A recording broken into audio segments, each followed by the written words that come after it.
Ladies and gentlemen, please remain standing for the singing of the national anthem by the United States Navy Sea Chanters and the United States Navy Band.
Good morning. It's a great day for a prayer. It's a great day for our nation, and we thank the Lord for the opportunity to be here in this great weather in Washington, D.C. So let's pray with me today. Lord, we come to you in this moment, and we seek your blessings upon this ceremony, Defense Secretary Esper, and the United States of America. Thank you for your presence with us today, and thank you for your presence with those of our forces and their families wherever they are around the world. Lord, just in your spirit, let them know that we're praying for them today and lift them up. Give them encouragement, bring them home safely. Lord, as lovers of peace, we come to this place today where we need to pray when times require peacekeepers and peacemakers. Therefore, grant President Trump, Vice President Pence, Defense Secretary Esper, and the Joint Chiefs of Staff your divine wisdom, your divine strength, and your divine knowledge that leads to increased power and brings increased peace. As these leaders work together with our allies, bless their efforts to support national interest and the good of mankind. As Defense Secretary Esper officially enters this new role, may he and Lee serve with honor and integrity and a newfound love and admiration for one another. Now, King Eternal, as you continue to bless the United States of America and the Department of Defense, we continue to trust in you, in your power, for your glory, now and forever. Amen. Ladies and gentlemen, please be seated.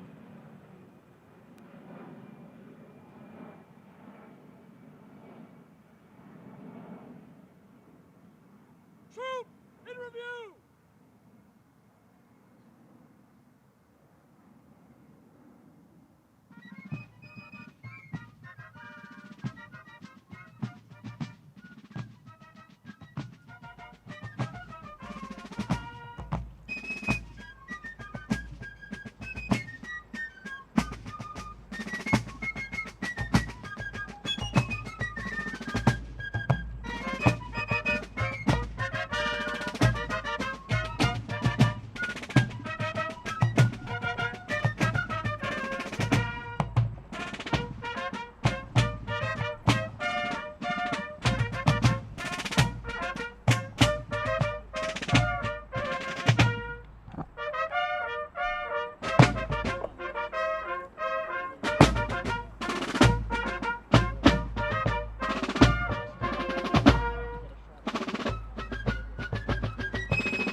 Ceremonial at ease. Ladies and gentlemen, the 27th Secretary of Defense, Dr. Mark T. Esper.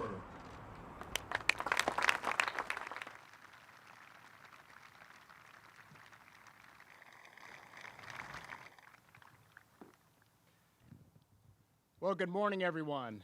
And to the troops on the field, you look fantastic.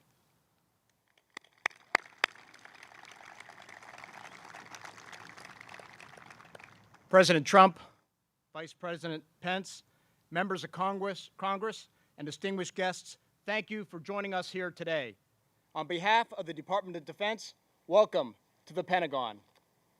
This historic building is not only the headquarters of our armed forces, it is a prominent symbol of America's military power and of our willingness to defend our people and our interests around the world. To generations of Americans, this place, this building, embodies our national security. However, a building is nothing without the people within it and the spirit and dedication they bring to it each and every day. As such, I want to thank the great patriots, military and civilian alike, who come to work here and focus on one thing: supporting the more than 2 million soldiers, sailors, airmen, and Marines who sacrifice and serve in defense of our great nation. They all represent America's best, and I am proud to serve with them and alongside them.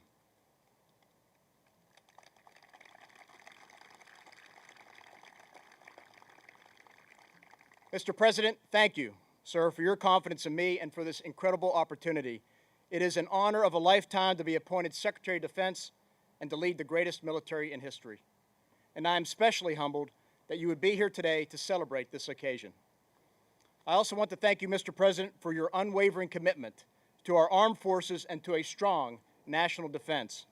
Our military has made tremendous gains in recent years thanks to your leadership. And today, we are ready to face any challenge, anytime, anywhere, as we continue to stand guard around the world. Finally, I would like to thank the Armed Services Committee for its swift action on my nomination and for the strong bipartisan support that I received from the entire United States Senate. The global security environment has clearly become more complex. The free and open order that has preserved the peace and sustained our prosperity for decades is under duress. Great power competition has reemerged as China and Russia seek to displace the United States and shift the balance of power in their favor. Iran continues to sow discord and threaten its neighbors throughout the Middle East. And terrorist organizations like ISIS look for new safe havens to plot against the West. As the Department of Defense takes on these challenges, we will continue to strengthen our military and deter conflict in order to preserve the peace and advance America's interests. We will do this first by building a more lethal force, one that is increasing its readiness and modernizing for the future. Thanks to the President's leadership and the support of Congress, the last two budgets have allowed us to make significant investments towards these ends, and the next couple promise to do the same as well.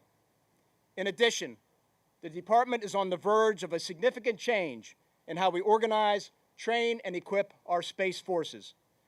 Mr. President, I know this is an important priority for you, and my Pentagon team is fully engaged with the Armed Services Committees and bipartisan congressional leadership to create, for the first time in 70 years, a new branch of the Armed Forces, the United States Space Force. Thank you. Second, we will strengthen our alliances and attract new partners. A strong network of like-minded nations that are willing and able to fight together is an advantage that our adversaries do not possess. But this means our allies and partners must contribute more equitably to our shared security.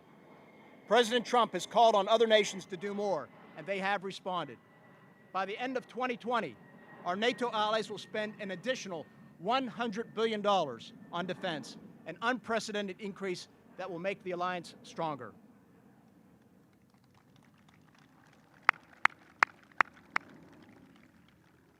Third, we will reform the department to make the best use of every single dollar Congress gives us.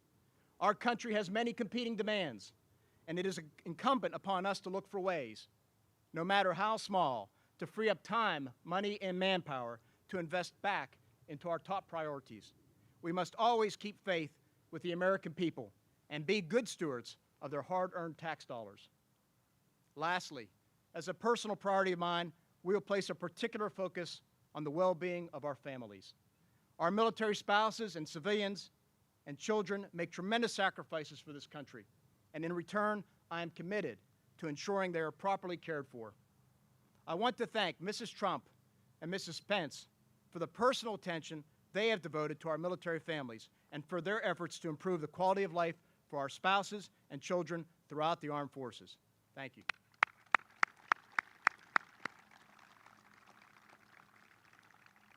In closing, I want to thank all of our soldiers, sailors, airmen, and Marines who make up the greatest fighting force known to man. All across the world, these brave Americans are standing watch to deter aggression and preserve peace.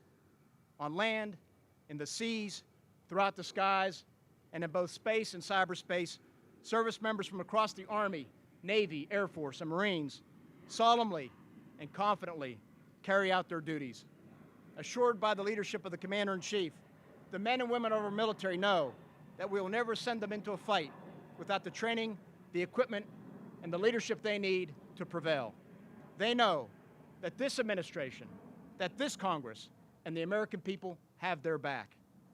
And they know that when they are deployed far away from home, their families will be taken care of. Thank you again, Mr. President, for your support to our military and for allowing me the privilege to serve our great country once again as Secretary of Defense. As I take on this great responsibility, I will carry out my duties with the same energy and commitment to duty and honor and country that I have for nearly 4 decades since my days at West Point.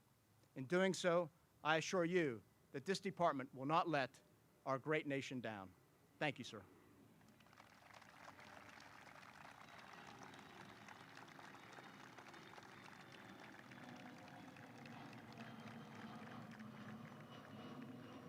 Ladies and gentlemen, it is my great privilege at this time to now welcome the Vice President of the United States, Mike Pence.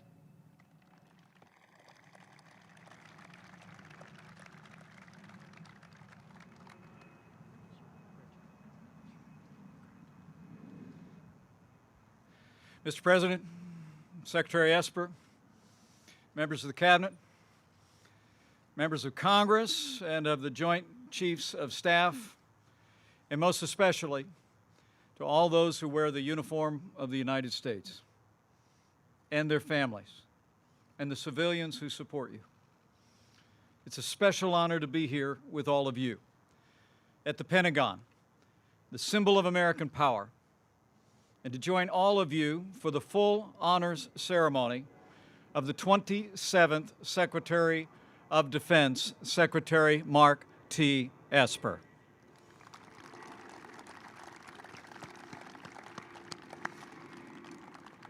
As the men and women who serve here at the Pentagon know well, since day one of this administration, President Trump has taken decisive action to make the strongest military in the history of the world stronger still. After years of budget cuts, President Trump fought for and secured the largest increase in our national defense in more than a generation, including the largest military pay raise in over 10 years.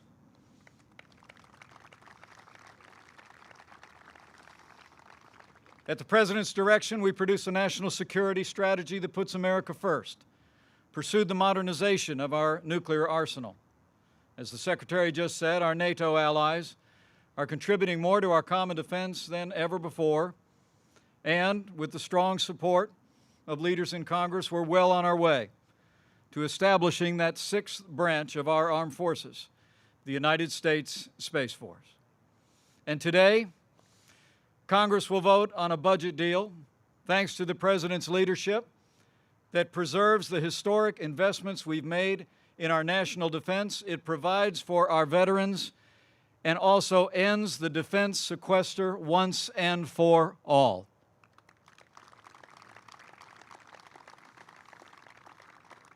Mr. Secretary, because of this President's efforts, you will inherit a military better equipped, better trained, and better prepared than any military in the history of the world. And the President and I have every confidence that you will lead the Department of Defense with the same dedication and integrity that marked your 21-year military career.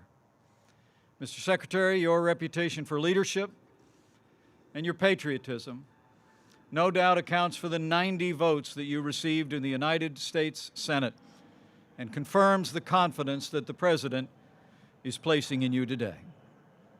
So, Mr. Secretary, thank you for answering the call to serve our country once again.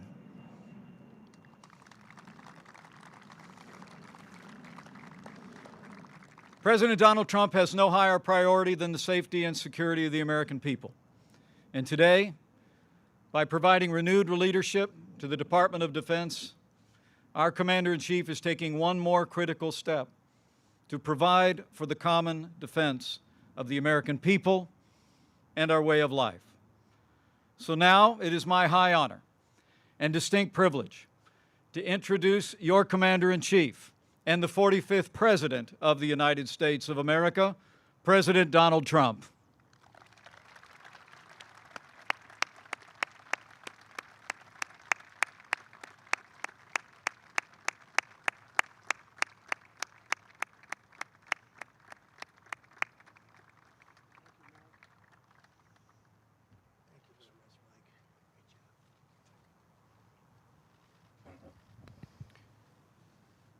Well, thank you very much to our great Vice President, and thank you to all of the extraordinary patriots here at the United States Department of Defense, the world's largest building. I've heard for many years, the world's largest building, and it's under great leadership.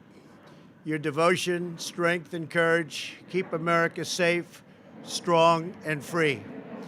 It's because of you that the United States military is the most powerful fighting force on the face of the earth. I want to express our gratitude to the old guard and to all of the service members in today's review for their extraordinary commitment to excellence and their unwavering loyalty to our nation.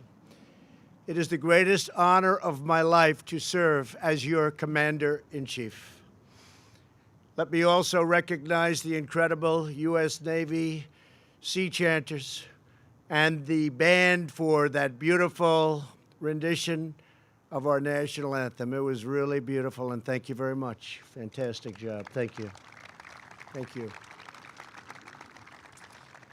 We're gathered here today to celebrate the swearing in of America's new Secretary of Defense, Mark T. Esper. Secretary Esper, your lifetime of noble service has prepared you for this immense responsibility, and that's what it is, immense responsibility. On behalf of our entire country, thank you and congratulations. Congratulations.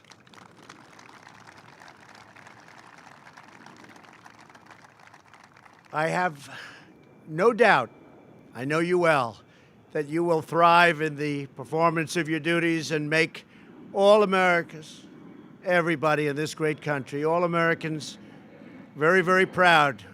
They're right now very proud, but they're going to be even more so as time goes by.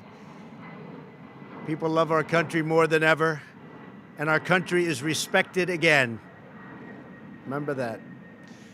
I'm delighted that many members of your family could be here for this special occasion, including your wonderful wife, Leah, your mother, Polly, and your children, Luke and Catherine. Thank you. Thank you very much. Congratulations to a great family. Thank you very much.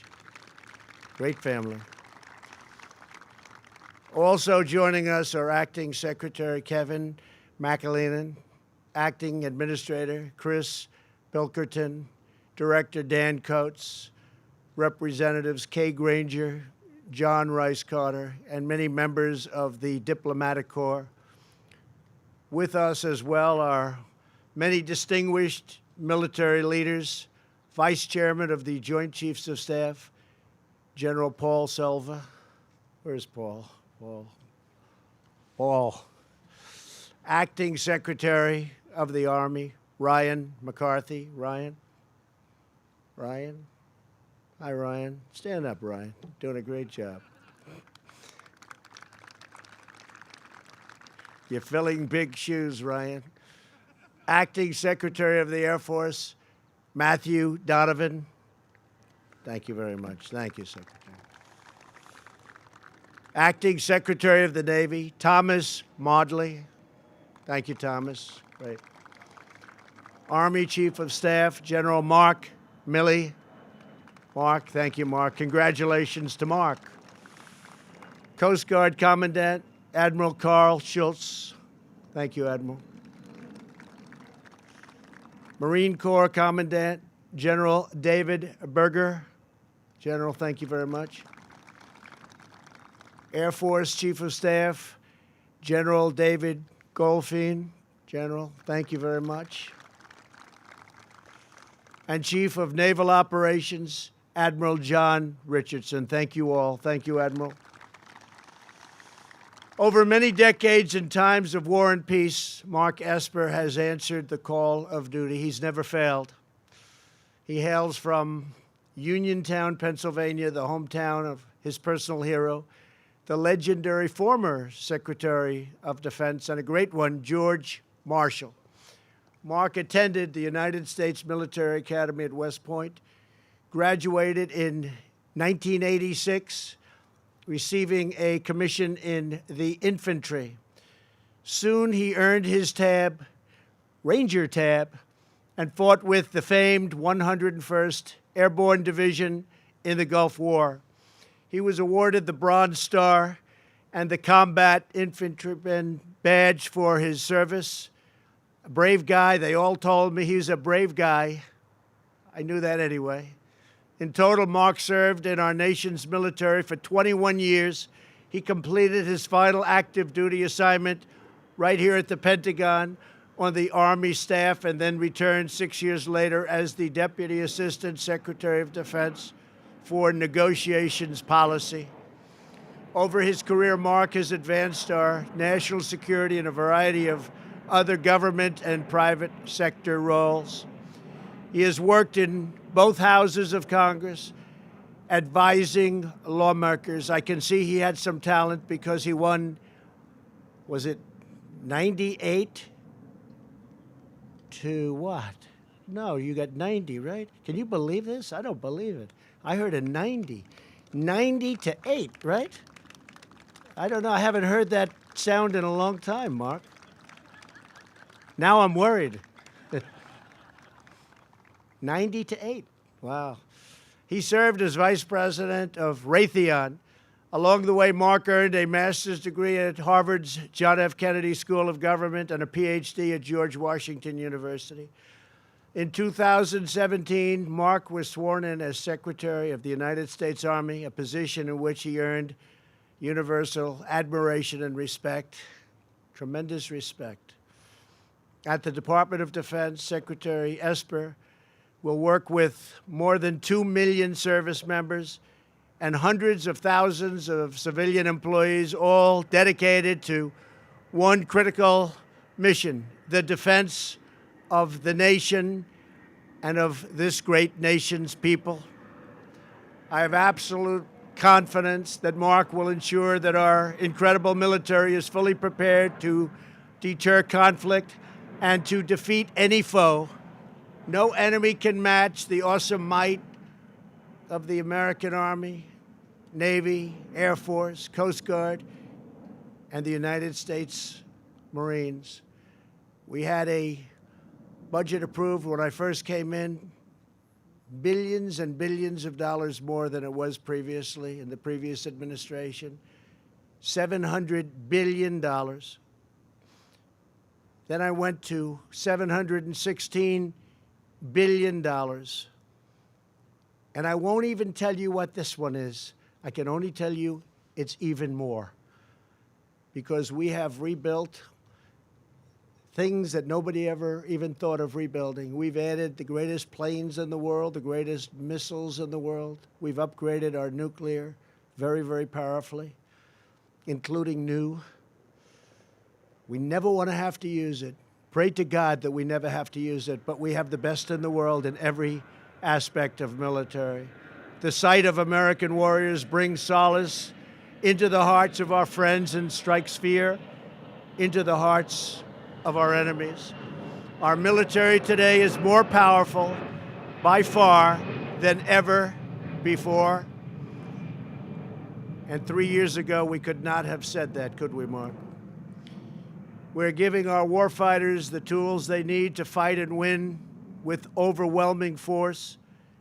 After years and years of budget cuts and all of the things that they've been doing to set us back with our military, we have more than made up for all of it. We're building new tanks and ships and submarines and planes and missile systems to ensure that our warriors operate with unrivaled capability in conflict. Any battlefield will be a battlefield on which we win. We have given our service members their largest pay raise in nearly a decade. And under this administration, we have faced the challenge of our time with clear eyes, fresh thinking, and bold determination. Our first priority is always the safety and sovereignty of our nation and our citizens.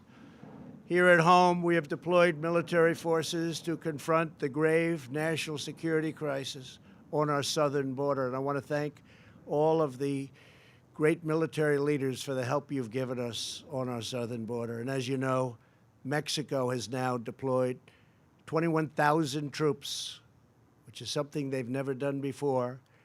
And they've been a tremendous help, tremendous difference in the numbers very rapidly. And we want to thank the country of Mexico and the president. No nation can be safe or secure that fails to control its borders. In Syria and Iraq, thanks to the bravery of our warriors and their allies, the ISIS territorial caliphate has been 100% and just absolutely destroyed. And we did it in a very quick moment of time. As soon as I said, I want to do it, and I want to do it fast, our military kicked in, and it happened very, very quickly. Today, we stand not far from where terrorists attacked the Pentagon on 9/11, claiming 184 precious lives. We will never forget the immortal sacrifice of those American patriots. We vow to do whatever it takes to protect our homeland, to safeguard our people from the threat of radical Islamic terrorism, and to preserve American freedom. Around the world, America faces new threats and strategic rivals, it seems like all the time. We have met this competition with unmatched confidence, purpose, and resolve. We talk to all of them, and they talk to us with great, great respect. They respect our country so much more than they have for many, many decades. Right now, they respect us more than they have in many, many years, and it's only going to get more so. We are ensuring American dominance across every warfighting domain: land, air, sea, cyber, and now space. That is why, under Secretary Esper's leadership, we will, as Mike and Mark has already said, but it's so exciting to say, and whenever I make a speech, people start going wild. They stand up and they clap, and I can't sit them down, and I have to wait because they say we're launching the United States Space Force. They go absolutely wild. They understand that's where it's going to be at, and we're going to be there, and we're going to be there in every way that you can. As we aim ever higher, I know the men and women of this department will never let up and never rest easy. Together, we will fulfill our sacred mission to protect the greatest nation in the history of the world, the United States of America. With unyielding strength, we will defend our country, we will defend our people, and we will proudly defend our great American flag. Secretary Esper, congratulations again to you and your family. This is an incredible day in the life and fabled history of the United States. Secretary of Defense. Do you ever see that? Looking into, did you ever see that one as I watch all of these great men and women? You're going to do a great job, I have no doubt. Absolutely no doubt.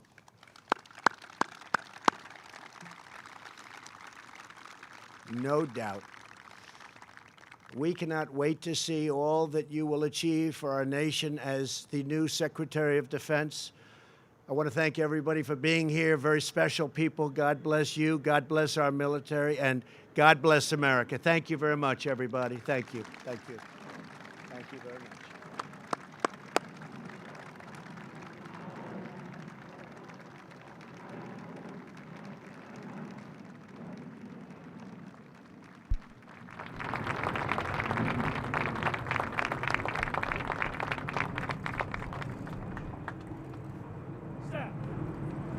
Attention! Color guard! Attention! Come! Right shoulder up!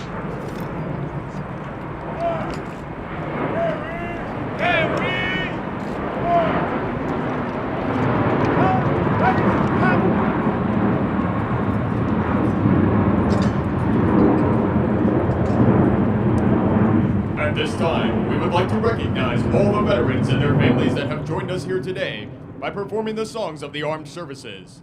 When you hear your service song or that of a loved one who has served, we ask that you stand and be recognized. To fight for the right and to build the nation's might, and the Army, the United States Army. Proud of all we have done, fighting till the battle's won, and the Army goes rolling along. For it's high, high, hey, the Army's on its way. Count off the cadence loud and strong. For wherever we go, you will always know that the Army goes rolling along. The United States Air Force. Climbing high into the sun. Here they come, singing to beat of thunder, and a voice giving them dawn. Down they dive, smelling the flame from on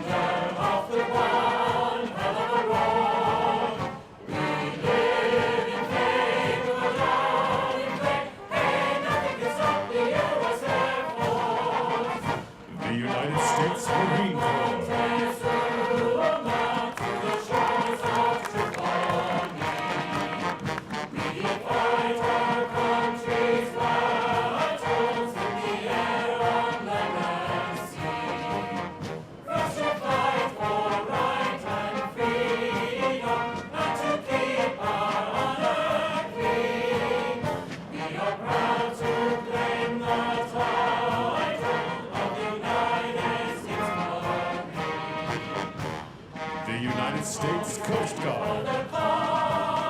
We place our trust in thee. Through surf and storm and howling gale, high shall our purpose be. Semper Patris is our guide, our fame, our glory true. To fight, to save or fight, and die, high Coast Guard we are for you. The United States Navy. Anchors away, my boys, anchors away. Farewell to foreign shores, we sail at break of day, of day. Through our last final shore, drink to our home. Until we meet once more, is wishing you a happy voyage home.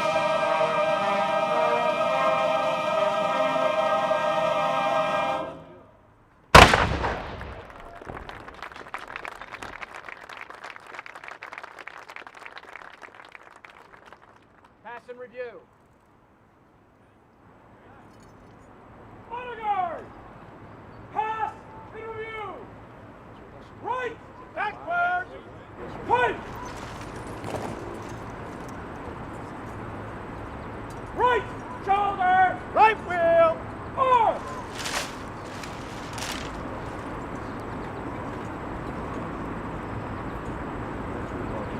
Forward! March!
This concludes today's ceremony.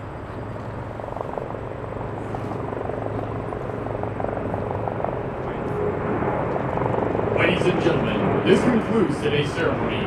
Please stand and remain in place for the departure of the official party.